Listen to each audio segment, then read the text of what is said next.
Hello, everybody. Welcome to another episode of the Thriving Adoptees podcast. So today I'm delighted to be joined by Liz DeBetta. Welcome back onto the show, Liz. Looking forward to our discussion today.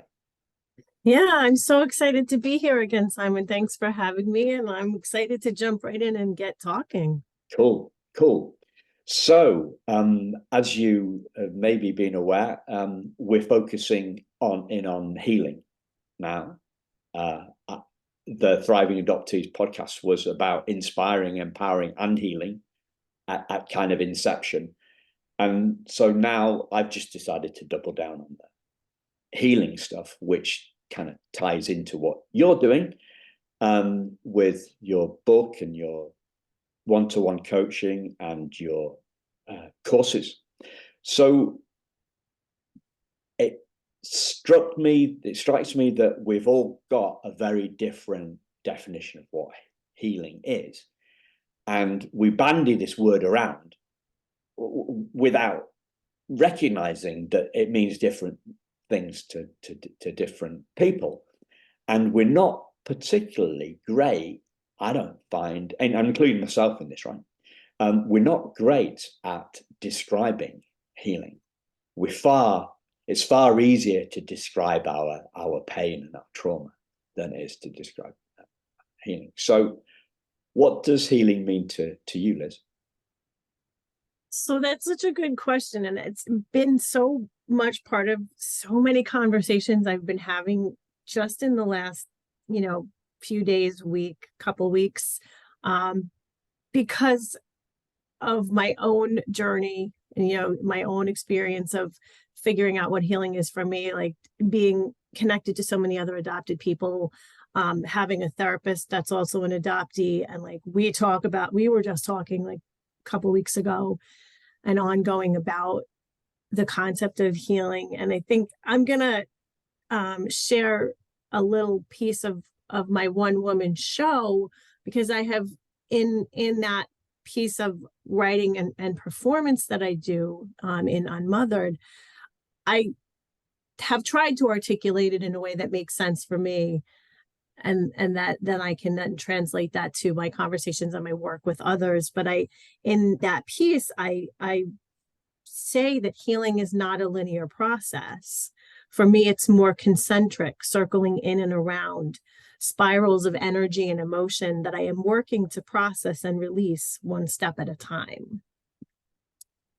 And so when I think about healing as a non-linear process and a more of like a spiraling and a circling, and the idea of like energy and emotion that are constantly moving in and around and through, to me, that's what healing feels like. It feels like being able to be aware of patterns and processes and what I will call my default settings.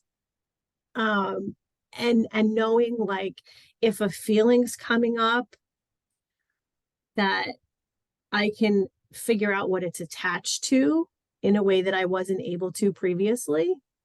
And then I can work to process and move it. And often the processing and moving it for me comes through writing. It comes through creative expression on some level. And typically it's writing. Sometimes I also make visual poems, which has been another part of my creative process for doing my own healing work. Yeah. Wow, there's so much there. And you talked about the one woman show being called Unmothered. Yeah. Now that's a hell of a powerful word just there, right? You created this. Mm-hmm. Like sometimes we don't realize the power of it's unmothered. And I'm thinking, it hit me between the eyes and in the heart when you just said that. And like we've spoken 2 or 3 times now, and either Unmothered hasn't hit me as powerfully, or you've not shared it with me, or whatever. But that there's a power. There's a very big power there with that word Unmothered. Mm-hmm. So can we oh, do any particularly healing moments come, your own healing moments? Do any of those come to mind? Because I'm an example guy, Yeah. rather than a concept guy. Yeah, so I'll use Unmothered as an example of a healing moment. I mean, that I wrote that it's a one woman show that I wrote as part of my dissertation work, because that's when I started to get really interested in the not only writing as a process or a practice for healing, but also creative expression as a way of healing and processing embodied trauma. And there's a lot of research that, and theoretical grounding that I could tell you about, but I'll I can share some resources later. But the idea for the one woman show really came out of me recognizing that I had been using writing for many, many, many years, since I was in my early teens, as a way of dealing with the really big, huge emotions that I had but didn't understand. And so when it came time for me to figure out what my dissertation was going to be, I have a background as a theater artist. My undergraduate degree is in theater, and I'm a member of both actors unions in the US. And I was like, it would be so cool if I could use my background as a theater artist and my background as a writer, a poet, someone who plays with language, to tell a story as part of a healing journey. Because at the time I was also doing EMDR. So I was doing EMDR. I was really getting into reprocessing all of my pre-verbal trauma. And then I decided to write Unmothered and really dig into my own story through movement and poetry, and putting it into performance on stage. And the rehearsal process for that was really interesting, because I say we, my partner is a brilliant collaborator, and I'm so thankful for his creative and empathetic and expansive support around this work over time. But he's a voice and text professional, and he one of the modalities that he is trained in is Fitzmaurice voice work, and so which is a breath and body based modality that is pretty trauma informed when the right person is facilitating it, and because we have a deep, intimate connection and partnership, it felt like a really important part of the process. And so we used this Fitzmaurice voice work, which is about destructuring through breath and sound, and then restructuring into the text of the piece, to stage it and to figure out the words and the text and the movement. And I remember very specifically in the rehearsal process leaving, and my whole body would hurt, and I would be in physical pain. And it's a very active piece, because I'm rolling around on the floor, and I'm moving around and doing all this quasi dance based movement in conjunction with the text. And that was a little piece of it, but the bigger part of that was that my body was releasing the trauma through the words and the movement. And so that for me was a really important part of my journey, because I was able to first write the story, second, put it side by side with the therapeutic modality of EMDR that I was working through, and had my therapist at, to talk through that stuff with. And then I was able to put it into public performance and tell my story to other people, and then have other people respond to it, and have other people witness. And so one of the sort of theoretical things that I learned in that, in my studying and in my process of writing the whole dissertation, and I mentioned it earlier, is that we can use creative practices to help heal and process trauma. And part of that is the empathetic exchange of having your story witnessed, right? Not only just writing it, but also being able to tell it and have it be heard and witnessed by other people. And then, and then also part of this process was entering into some really difficult conversations with my parents, specifically, who were really trying to understand what I was doing and why I needed to do this. And so it's like a lot of ripping off of Band-Aids in a way. Yeah. Some of it really, most of it really intentional, but some of it, came up because of their own fears and insecurities. So Unmothered has, continued to now provide a source of continued healing, because I've continued to perform that, and other adoptees can see themselves in that story. Yeah.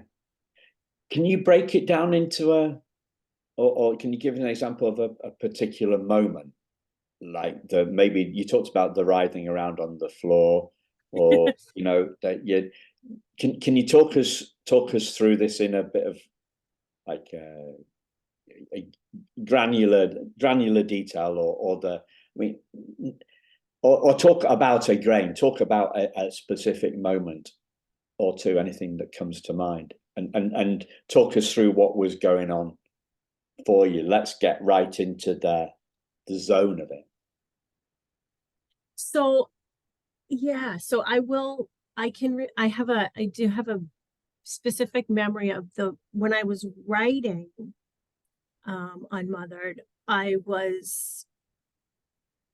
remember sitting in my apartment at the time, and I was writing the part of the show about my first mother. And as I was sitting there typing, I started to cry. I just started to sob. And I was not expecting that.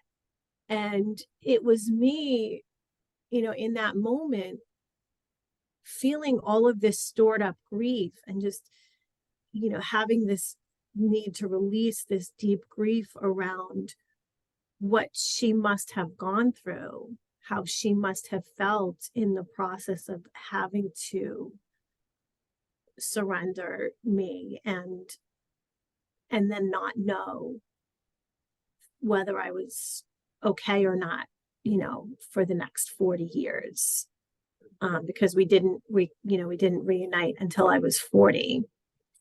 And so that, I think that was a big, a turning point, healing moment, whatever you want to call it, where in being able to write her story as part of my story, I was able to connect to some of that grief and let it move through me. Had you, to what extent had that empathy for her, should we say, if I was to sum it up in, well, first off, I mean, empathy for her, would that be a fair summation of what was going on for you? Yeah.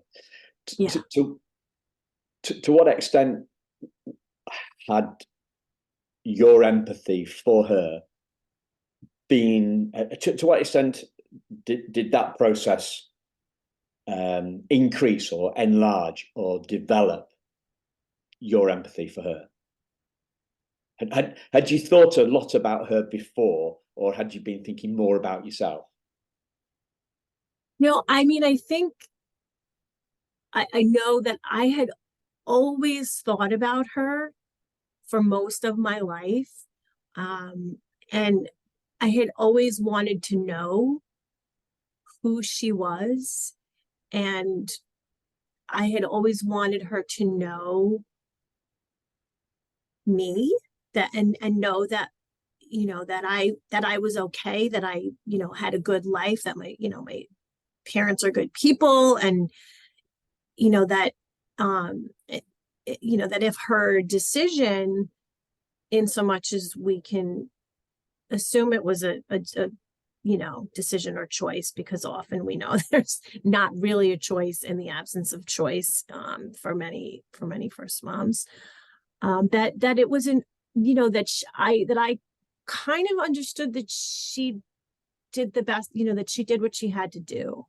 And I always had this deep intuition that if and when I had the opportunity to find her, that she would want to know me. And so I think I've always held a lot of empathy for her, even if it wasn't always at the front of my consciousness. But in the writing process of that particular piece, I think that it just brought me closer to her, because I was also, I'm also coming at this from a reproductive justice and feminist theoretical standpoint, where I was really interested in like picking apart the ways that patriarchy disrupts mothers and motherhood via adoption, via maternal separation, and like the pain of that. And so that's also the title is, it's on dash capital M dash capital O othered. And those hyphens are really important rhetorically, because of it indicates those disruptions to mothers in adoption. First mothers become unmothers. Adoptive mothers are also unmothers in a sense. And then the separation that occurs for adoptees between the first mother, and then also the separation with our adoptive mothers, and the ways that adoption others us all. Yeah. you know So the empathy came from the background into the foreground.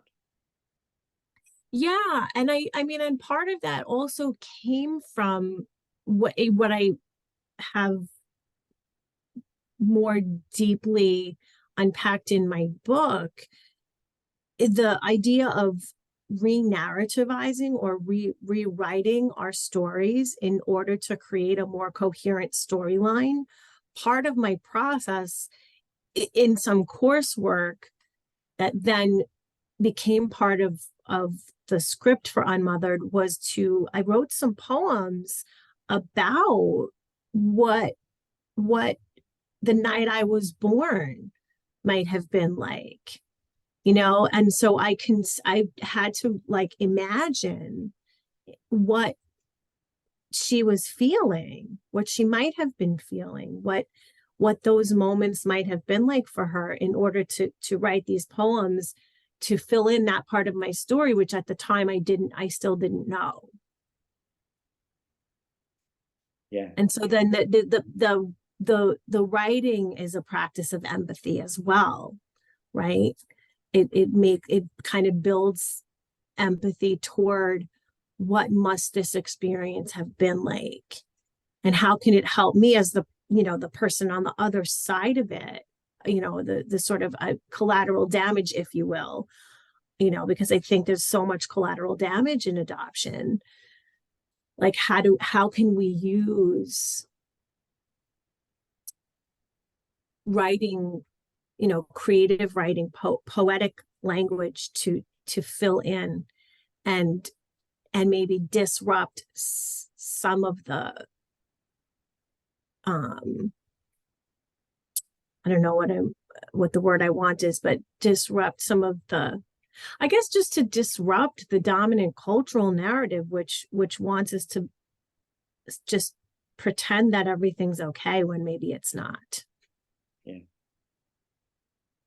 What were you rewriting? So I use the term rewriting in the sense that I go move to sort of starting with my entrance narrative, right, with the story that I had been told over and over and over as a kid about why I was adopted, that I was adopted because my first mother was young and she wasn't married, and she had this boyfriend, but they didn't know if they were going to stay together, and they wanted, if they were going to have kids, they wanted to be married, and they wanted me to have two parents with college degrees and all the stuff, right?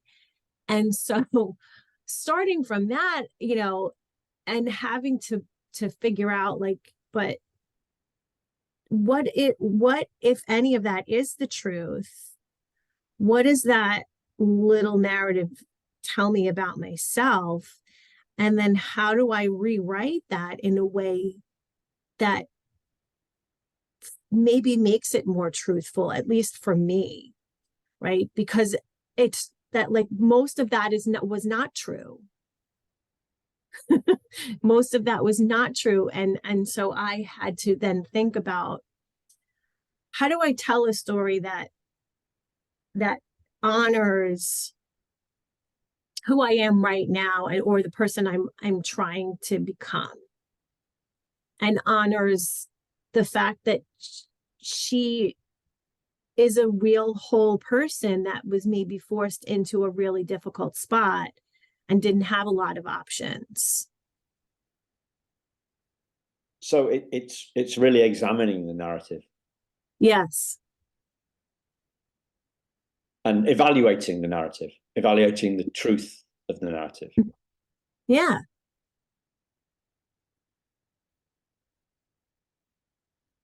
See, in my own story, I had thought, well, not my own story. First off, I had no entrance narrative.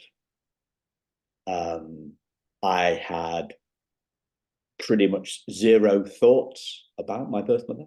I couldn't remember thinking about anything. And then I had this, at the age of 40, this explosion of anger towards her that lasted 20 seconds, and then went. I had this view of the teddy bear as an effing consolation prize. And 8 years later, reading the letter from her to the social worker, which mentioned the teddy bear, it was similar. That my reaction was very similar to yours. You talked about writing and crying and the release of stored up grief. Well, I was reading rather than writing, but I was crying and releasing the stored up grief was being released. I can feel it in my body now as I'm talking about it. Another 8 years after that happened, and there was this overwhelming, two overwhelming waves of emotion came fast at each other. One was huge empathy for her, and then the other one was, how on earth could I have had it so wrong in my 20 seconds of anger towards her, Mm-hmm. and in my view of this teddy bear being an effing consolation prize, and when so it moved from that to an utter and absolute symbol of her love. Mm-hmm. For me, the healing was in the belief being blown out of my mind with a 10,000 watt leaf blower. Do you know, like a mind blower? Mm-hmm. It was a mind blower. It was a mind blowing experience in a good way, which was this and this little. It only felt like a little belief that she didn't, because I'd only really felt that believed that belief for 20 seconds. So, thinking about it now, it has to be more about grief than belief. Mm-hmm. To me, that's how it feels. And I've been focusing on that, on this healing thing for a few weeks, few months now, a couple of months maybe. But I want to dive into the microcosm, into the micro moment, the healing moment, and to me, it's a moment of healing. It's a moment of very profound healing, and the healing for me is in the realization of the you've alluded to the no choice that she was under, that the Mm-hmm. birth mothers were often under, because you were, if I remember right, you were born in the 70s, right? Is that right? Mm-hmm. Yep. I was born in the 60s, when there's perhaps even more, Yeah. like more pressure on the woman. So to me, when we're talking about healing at this level, we're talking about a realization, an earth-shattering, heart-wrenching, breaking down to break through, like sobs of tears, and something is really, really moving, like emotion, energy in motion. It is something that is very, very powerful. So that's why I want to, healing for me, is in that profundity of realization, of explosion of stored up grief.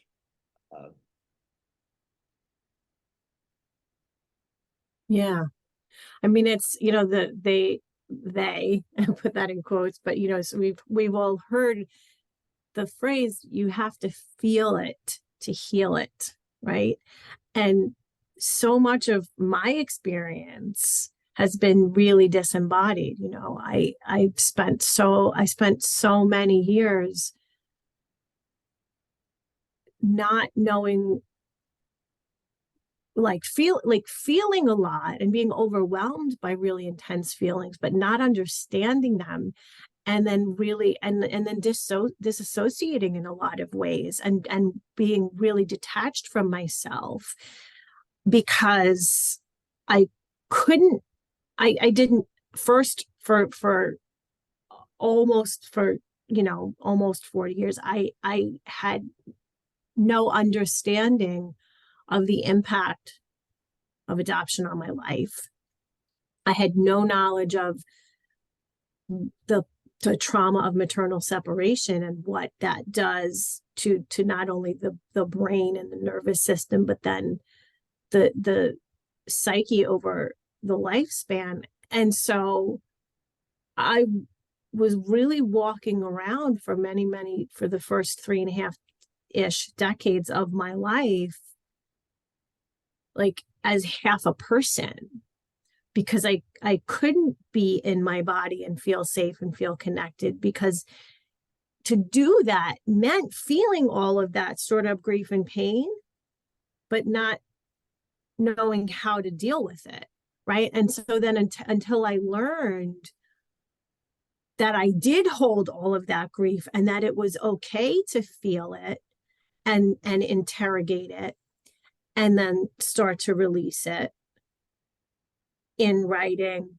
in telling my story to other people, in the performance of Unmothered, in work, and then over time working with other adult adoptees to guide them through that same process of writing through some of the grief that gets stored up, and recognizing that we can spend time sitting with these really deeply uncomfortable feelings, and we're not going to die, right? And that was like a lot of my own experience of healing moments, was like recognizing that, like, I could write this piece of performance work, and then I could get up on a stage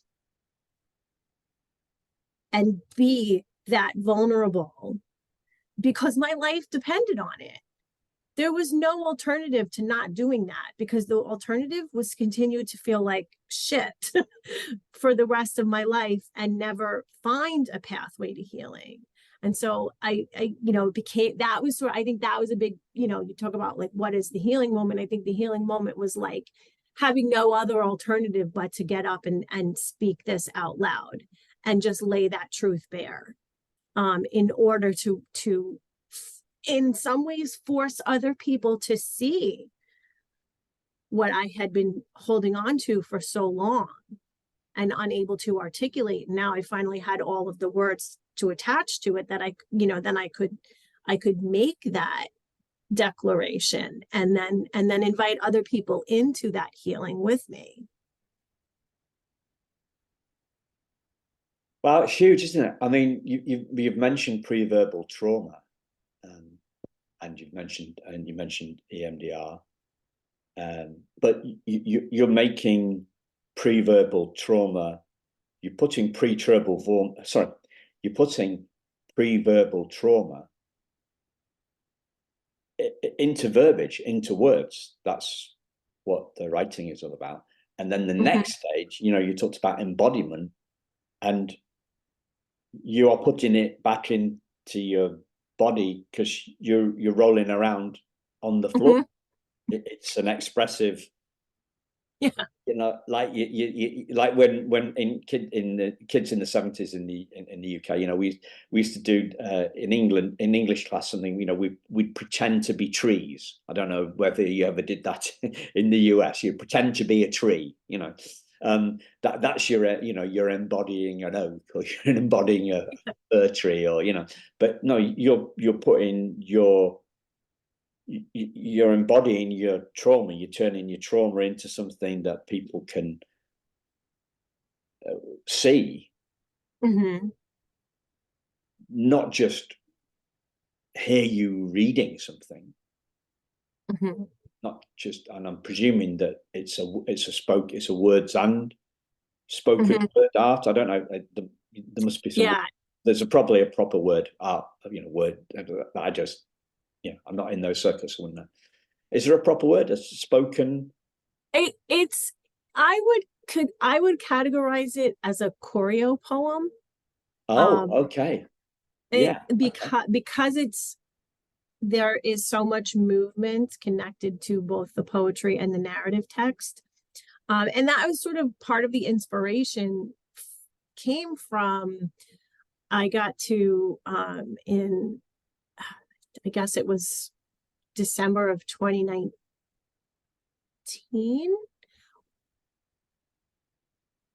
when I was getting into the final stages of figuring out exactly what this thing was. Maybe it was earlier, it might have been the year before that. Anyway, I got to see for colored girls who have considered suicide when the rainbow is enough at the Public Theater in New York.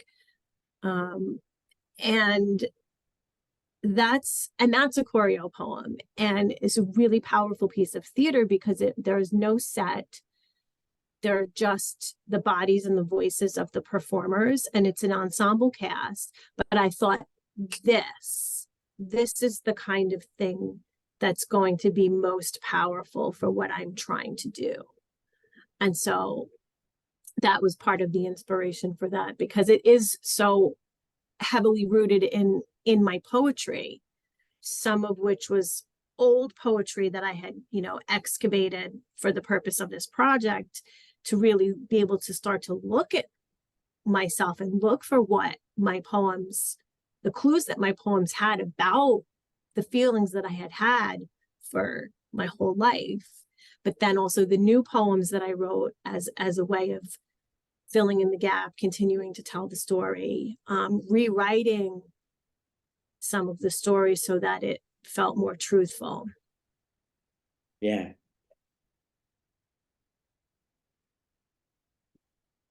So it's mind, heart, body, and what else? Soul. What else? What other word do you use? Do you soul? Are you into? Would you use soul? Would you use spirit? Or would you use something else? Yeah, I use the word soul a lot. In fact, that comes up a lot in my writing.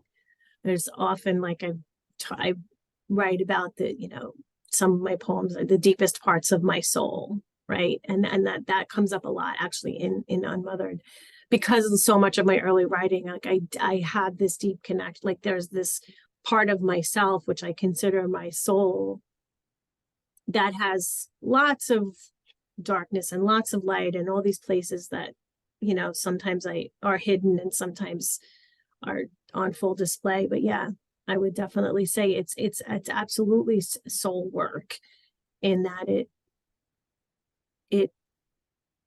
is attached to so much of my internal truth and so much of my internal experience that is, that feels like that soul connection for me.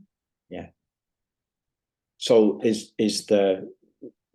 you see what metaphor would you use? So, for example, do you see the soul as tarnished by being unmothered, or how would you sum that up? How do you sum that up?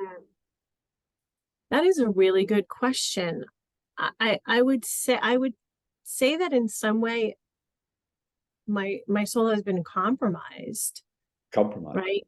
Yeah, I don't know that I could attach a metaphor to it. I'd have to probably look and see if there's a poem I've written, because I probably do have a metaphor somewhere. Yeah. But what does compromise mean then in this sense? I think that just diminished, that I have, it's sort of, I've not been able to fully realize myself in a lot of ways because of the Hidden? Yeah. I mean, there's a line I'm thinking of from one of the poems in the show, and I said, the darkness of my soul in this cold place I've inhabited for too long without thinking, losing myself, losing my sight in the interest of what's right, what's expected, what's reasonable. Yeah. So I think that's a very evocative bit of wordplay that explains what I mean by that I think that there's just been this darkness, like that because of so much I didn't know, right? So much that's been hidden, that it just gets to now come to the light. So what was it hidden, like the pre-verbal trauma was hidden? Yeah. I mean, I think it's all of those things. It's the not understanding the pre-verbal trauma for so long, not knowing, like having the thought about my first mother, and always like feeling her presence, and like acknowledging that there was this other person in the world who had given birth to me, but I could never picture her. I could never see her. And so like that was hidden, and that whole history was hidden. And growing up in my family, I grew up in an Italian American family, and like feeling like, looking at everyone and feeling like, oh, everybody like look like you could see their connections, physically, and me feeling very much on the outside of that, and having all of these traditions, cultural traditions that had come down from generations because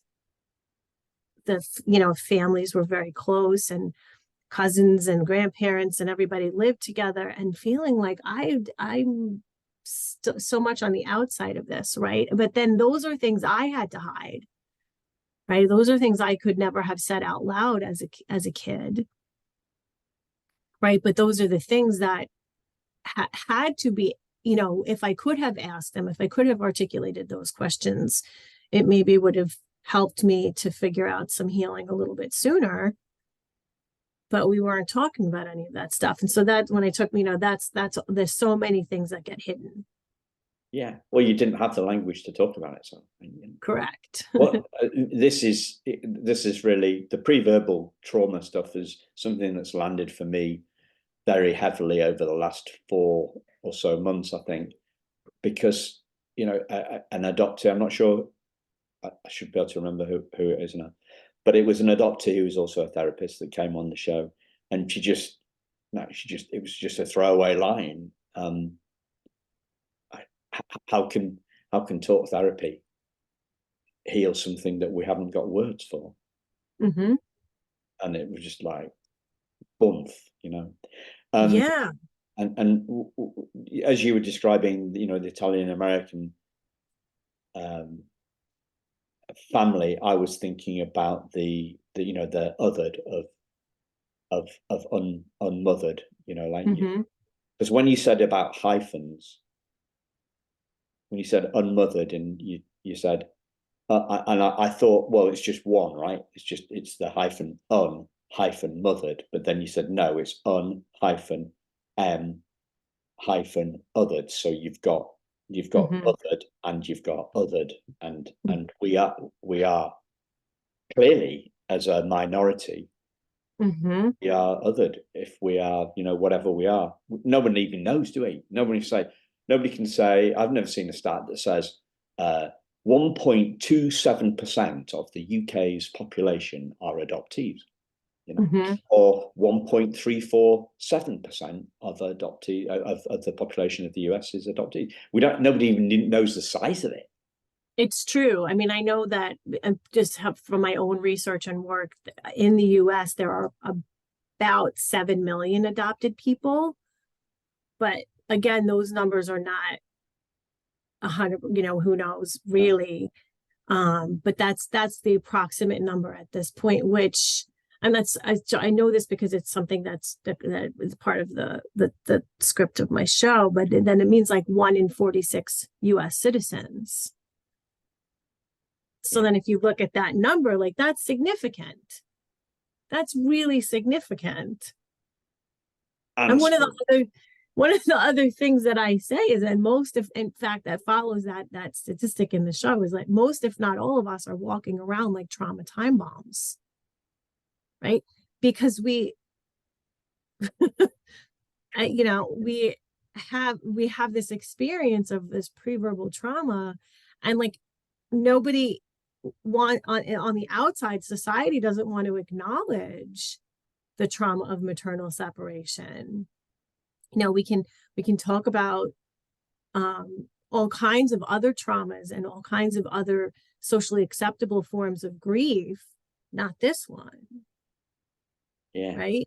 So and that's the thing about the hidden aspects of ourselves, or the places that needed to be hidden, continue, or like the ways that we feel like a shadow self. So I'm just thinking about the numbers, and I'll get back onto the more emotional stuff. I'm thinking it's a small percent, but it's a big. Yes. It's a small percent, but it's a big number.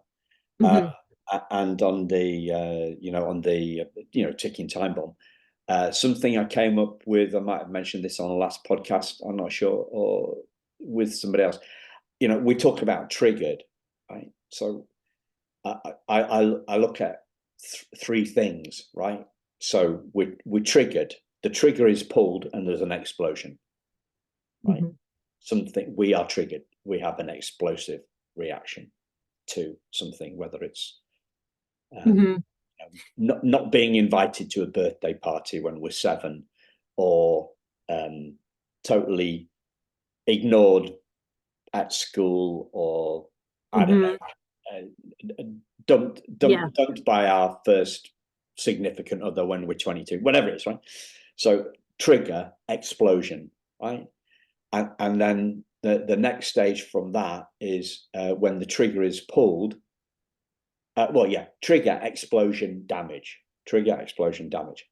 And then the next stage is when it's a blank. Trigger, explosion, no damage, right? So when we're shooting blanks, like when they go on a military exercise, they use blanks. There's an explosion, but there's no damage, right? And then the third stage is when the trigger is pulled. So somebody dumps us, let's just say that, or 500 people reject our memoir, which we spent 3 years writing, something like that. So the trigger's pulled, and but the only sound is a click. So there's no emotion, no negative emotion has come up, no fear or terror has come up, and so there's no sound. It's just a gentle, well, there is a sound, just a gentle click, and there's no damage. It's like and that for me is kind of one take on healing. That's healing in a metaphor. But let's get back to you instead of my theories. How has this changed your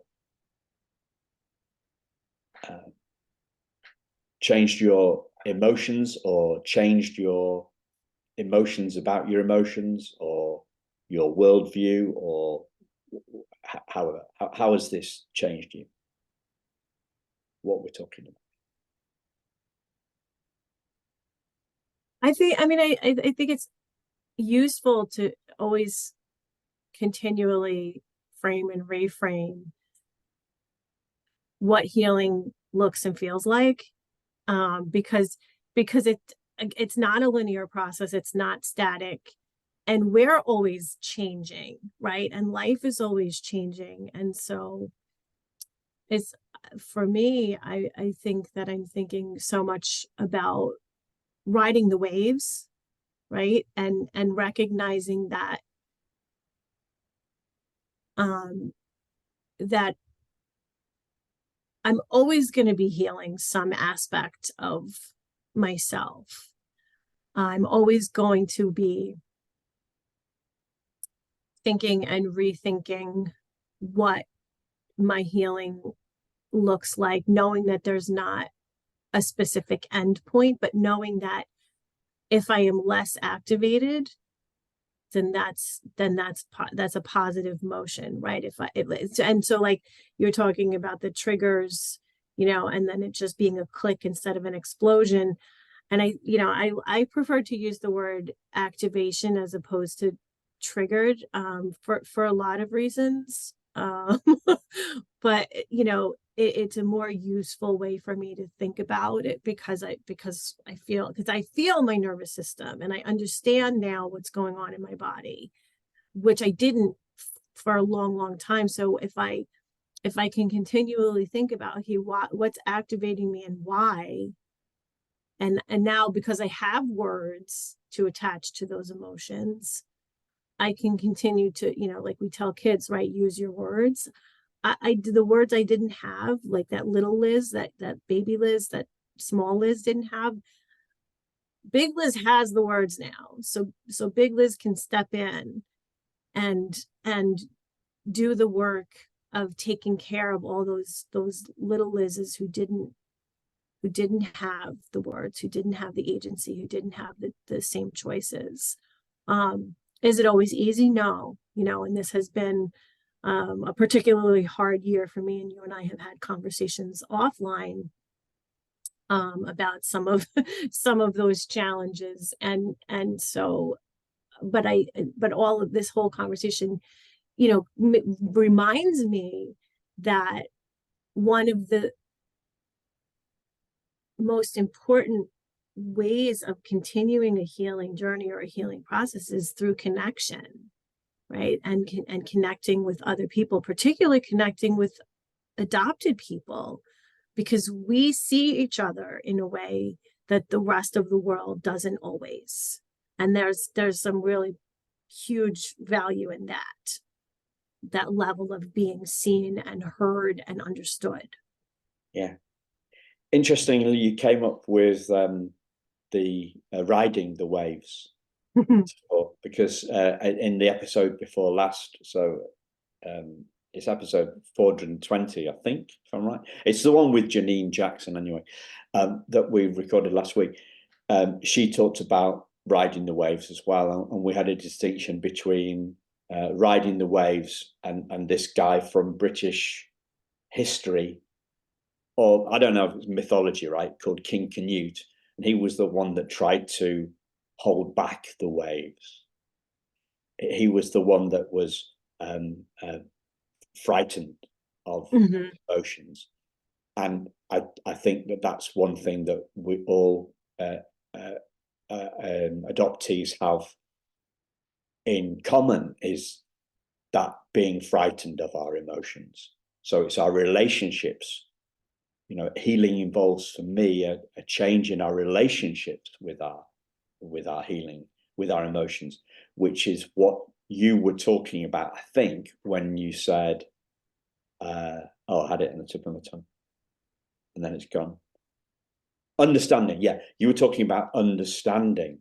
So an understanding of your emotions, an understanding of your being activated, to use your words, that made it, the understanding the body's activities and the body's, the body's, the senses, the stuff that runs through our bodies, understanding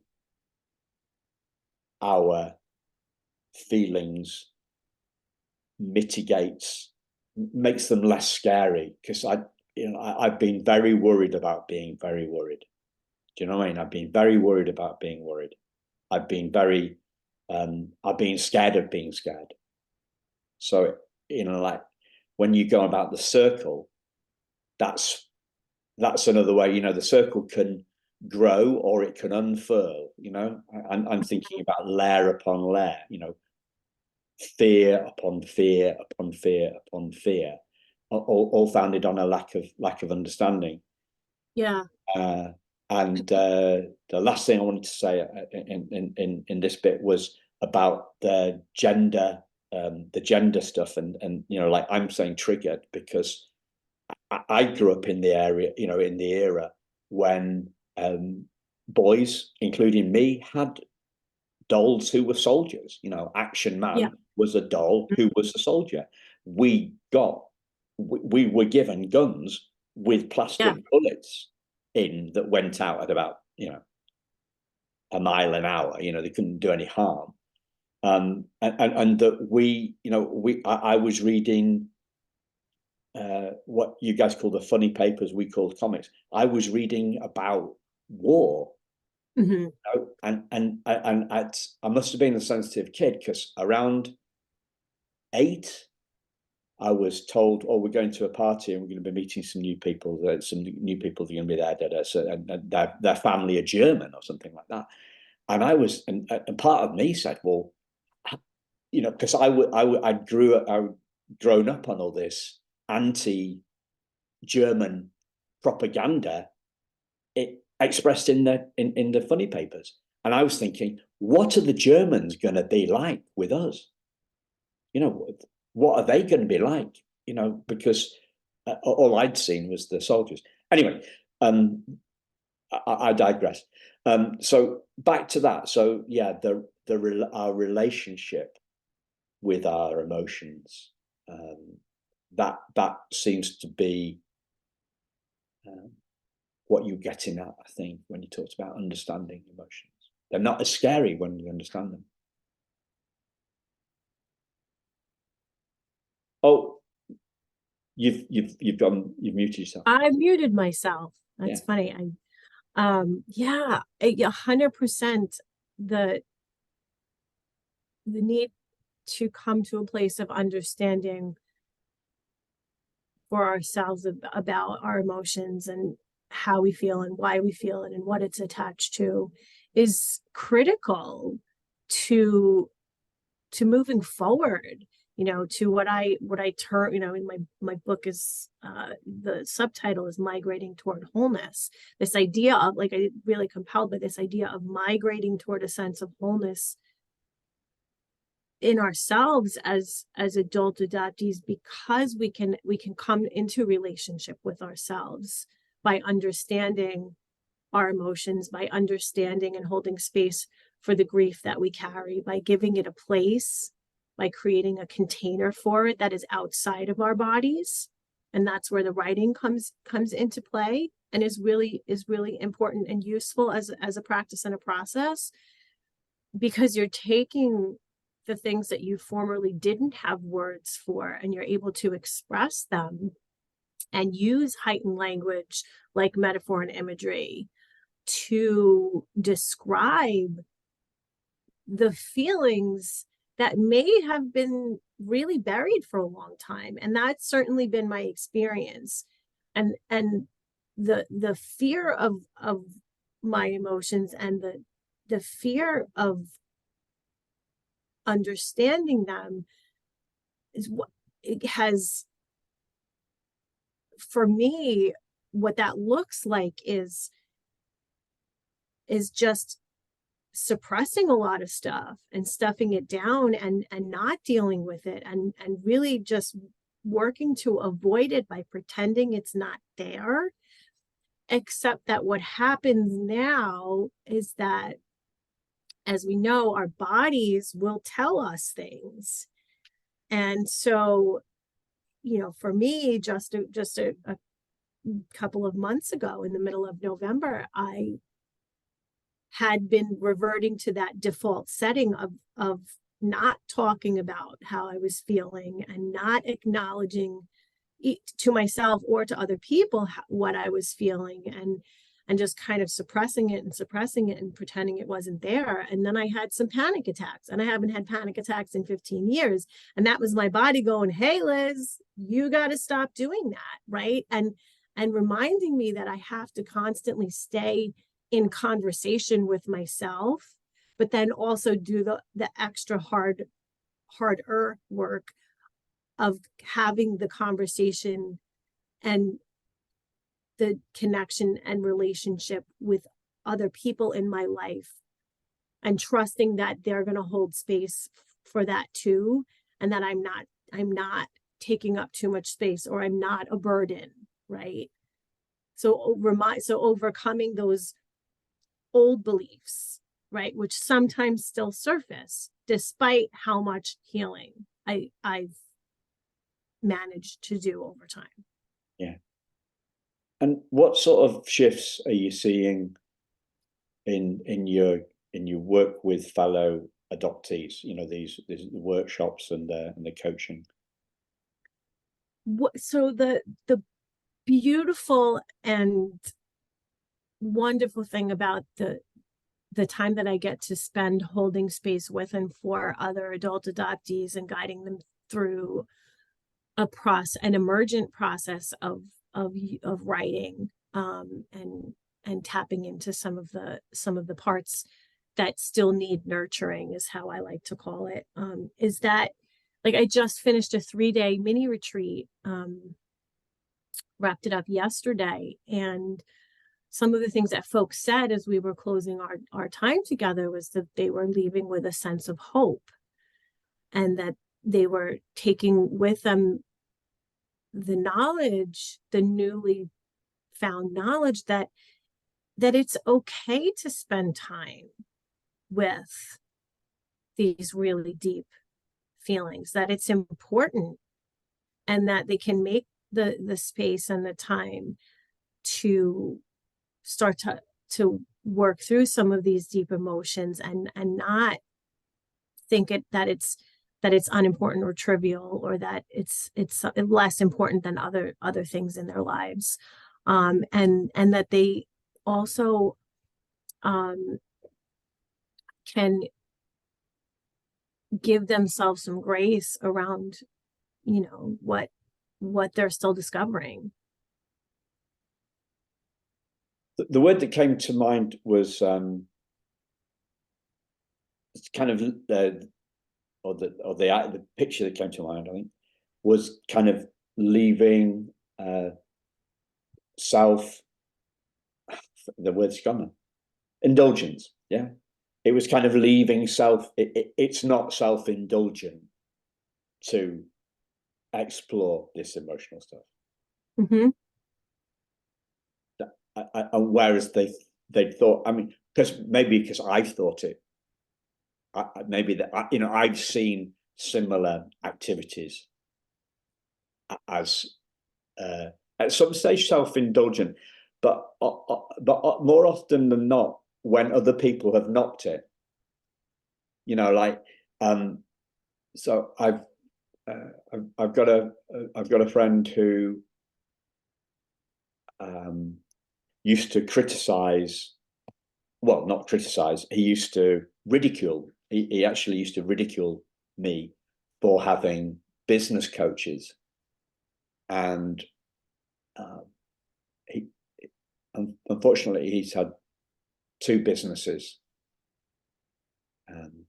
go bust, and I haven't had a business go bust. No, and so he was the one ridiculing me because his ego wouldn't let him seek help, admit that he needed help, but unfortunately he ended up shooting himself in the foot. Really, sorry, that's another blokey trigger metaphor, but yeah. So it was that, sometimes others may see what we do as self-indulgent, and it is working on this in-depth stuff is the exact opposite of that. Yeah, I mean, and it's because of a big part of what I've recognized in my own journey in this work, but also in my own work with other adopted adults, is that one of the biggest challenges we have to overcome is allowing ourselves permission to speak, and allowing ourselves permission to sit with this hard, difficult stuff, right? But the benefit is that when we come together in a small group setting like I facilitate so often, is that we're giving ourselves, we're committing to a set amount of time where no other distractions going to come in. We're going to be in community with other adoptees. And so that's the other thing that just, that comes up frequently, but came up again yesterday at the end of the session, was that the idea of like being able to unmask, right? I'll use that term because that's a term that a lot of people will be familiar with in the current context of the world. But the idea of being able to unmask and just tell your stories, and know that the other people in the room, that you don't have to self-edit. That was what one of the participants, the language that they used, and I find that really important, because we do, right? Like if we're talking about being adopted, depending on who we're talking to, there's so much self-editing that happens for so much of our lives, and it's also the self-editing of like, how do I show up in a particular space, or how do I show up in my family in order to fit in? So like you spend your life like just self-editing yourself out of the story and out of the picture. And so coming together in a group like what I do with folks is an opportunity to re-edit, to come into relationship, not only with yourself, but with other people, and connect to those emotions that may, and it is not, and you're right, it's not self-indulgent. It's not navel gazing. It's a really important commitment to finding a level of understanding that I don't think should be ignored, and and my process is very different from what most other adoptee writing is focused on. And there's places, there's a place for all of the writing opportunities that are happening in the world, but what I'm specifically focused on is very different, because it's not about the mechanics of writing, right? It's a really embodied process of tapping into ourselves and figuring out where are the threads we need individually to explore. And there's often, convergence in what's coming up for people where our stories overlap. And to make it even simpler, the title of your workshop, one of them is Writing to Heal. It's not, it is Writing to Heal, and it is not how to write your memoir. It's Writing to Heal, not writing to get your adoption memoir published, or it's the introspection side that we're going on. So I'm conscious of time. Is there anything that you want to share, Liz? Obviously, listeners, as always, links to Liz's website and socials in the show notes. But is there anything that you want to share that I've not asked you about?